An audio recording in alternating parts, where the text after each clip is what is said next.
What is up? I have found the gold in the Goodwill. Let me back it up. I've been looking for a new sewing machine, and all the ones like brand new is like $100, pretty much $200 for the ones I've been looking at. Even on Facebook Marketplace, they're like trying to get the same amount of money that they paid for. Not me. I'm not gonna. If I'm gonna be buying sewing machine for that much money, it's gonna be brand new. So I have stopped looking for sewing machines, and I had to get a new tire on my van because I have another bubble, because Louisiana roads suck. They suck. Anyways, I missed my jiu-jitsu class, and I decided I still have 20 minutes before I have to go get my other children. So I swung into Goodwill, and I was looking around at fabric, and they do have some fabric that I can make a little gremlin outfit for, which I kind of want to do that for my littlest girl, because she is a gremlin, totally. And I was looking down, and there was this case, and I was like, hey, that looks familiar. I know what that case is. And so I squatted down, I opened up the latches, I pulled the cover off, and it was a sewing machine, a Singer sewing machine, a 4530 Merit Singer sewing machine.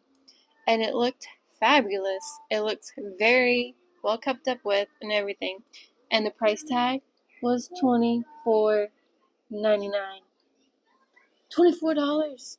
It came out to $28. But you know what? That is a steal. Even the ones I saw on the marketplace, they were going for $60, and they didn't even have like a foot pedal to it. They weren't even working, and they wanted more than this sewing machine at Goodwill. So I snatched it up. I paid for it. I didn't even bring a buggy, and so I was toting this around because I did not want to leave it there, go get a buggy, just to come back and somebody steal it. I mean, it's not technically mine yet because I didn't buy it, but I laid my eyes upon it. I touched my hands all over it, inspected it, and I was like, this is mine. So if somebody came and stole it while I grabbed a buggy, I would have been mad. I would have been looking for them with the evil look, waiting for them to set it down so I can come snatch it up. But they didn't do that because I didn't let that happen. I held it, I toted it around, I was testing it out. It does work, and whoever last sewed with it did a zigzag sewing stitch, and it worked perfectly. Here is the testing. So you can see I kind of, that's pretty good. Pretty good zigzag right there. Yeah. And then I switched it over and it was just a straight stitch. So that's pretty good. The back of it was already pretty good looking too. So you can see the focus. So that was great. And then I was like, it already came with bobbin, and most of it I saw was black. It came with two bobbins, like one was in the machine, and then another one was just stuck in the case. So I had to get a spool of thread for the top part. Also, let me show you. I have a cap. Look at that. I have a cap. You know what I have for my other sewing machine? I had this piece right here is just a piece of cork that I cut in half for it, and I popped it on there, and it worked beautifully. It held my thread on the machine, and it's so sad, but I don't know what's going on with this machine, so it has to be put into a dark corner of the room, and maybe we might see it again, maybe we won't, but it's there, and there's parts that I can use, like I can reuse this foot and the needle, so it's okay. Back to the Singer. Look at her. Now, let's get back to what I was saying. Look at this. Look at this. What is that? Do you see that? That is black thread. Okay, let me show you the thread coming out. I matched. I grabbed my thread because I saw black thread coming out, right? But look in the middle right there. Look at that. That's white. White, black, and white. And a piece of cardboard? Is that cardboard? Or That might be another thing of thread right there. I think that might be gold thread, and I was thinking it was cardboard. And I'm just like, how did that happen? But anyways, okay, this machine is totally different from this machine. As you can see, it's very simple. It's labeled. It has your width. It has your length for the space in between when you do your stitches, right? And then it has your little stitch patterns, and then you back it up, stitch, and then you have your tension, you know. Okay, so comparing to this one, this made the zigzags because it was right here when I started the machine, and then it gave me that zigzag stitch, so I moved it over and no more zigzag stitch. But also I see double needles option, and I see this. My other machine don't have this. You can left, middle, right for the needle position, which is cool. It moves it over, right? Okay. And then we have these stitches, just these ones. So, this is pretty basic compared to the Kenmore that had a lot more stitch options, like so many more. But I didn't have the needle change over there. And I don't even know what this is. What is this? Because I don't know what it is. I'm gonna have to look that up. And I don't know what these numbers mean, or I have not experimented that much. I just wanted to show you. No, this is tension. And I don't even think I did this right. You see how it comes out, and it's supposed to... Future me here, you're supposed to clip it through the top. Oh no, I just kind of looped it through there. That's totally different from mine as well, but then I looped it down here, went around, and then you see this little lip right here, that caught that, and then you always have this part because you have that over here on this one too. And then I had this little squiggly little lining majigger thing. I don't even have that on this one, okay? Now I do have this little hook piece that you would thread.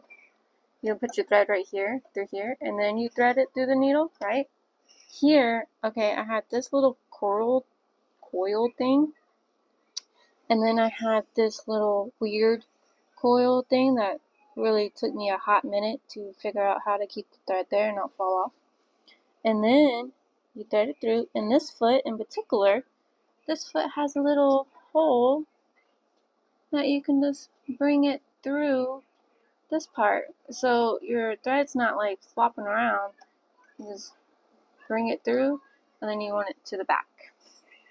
Just like that. Isn't that cool? So I was experimenting with this, and I was just gonna make like a little sew bow, And I was like, well, let me see how much bobbin thread's left in here. And that's where it came up to, what is this? Because this is new. I've sewed for a while. Self-taught. Yes, I am. I'm self-taught. But I'm learning. Oh, one more thing about this machine. Although it's beautiful. Singer, your old vintage Singer machine. It's lacking a little thingy. See over here on my Kenmore? My Kenmore has this. And then you just go and take your thread. And boop, just like that, and you have thread cut. I don't have that. Okay, I don't even know.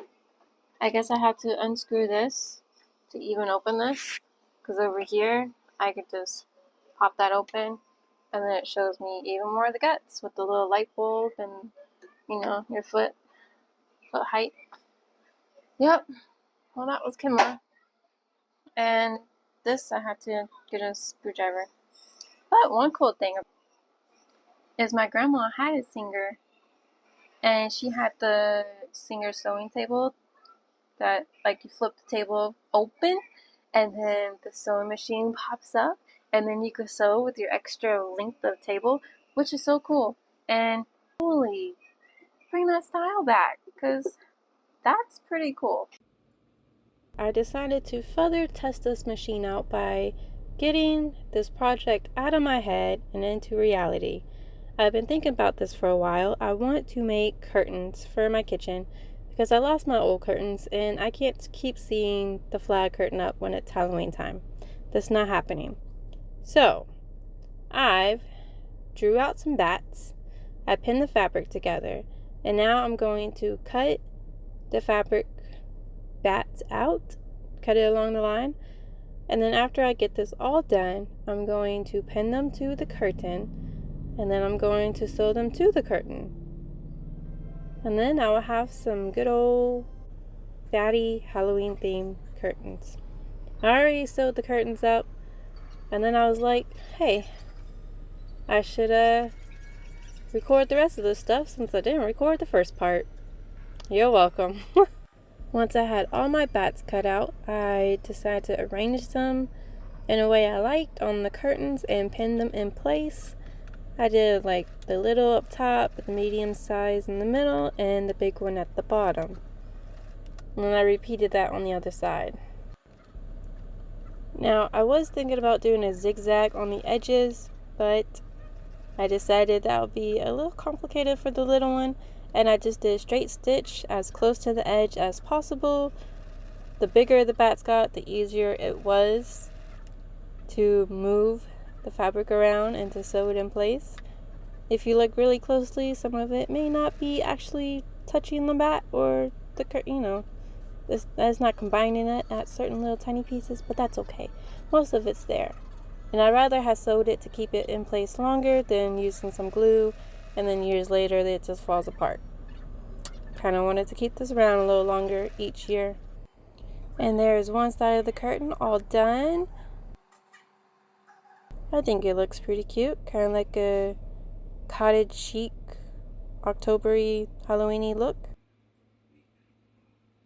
Thank you for taking time out of your busy day to watch me craft my day away.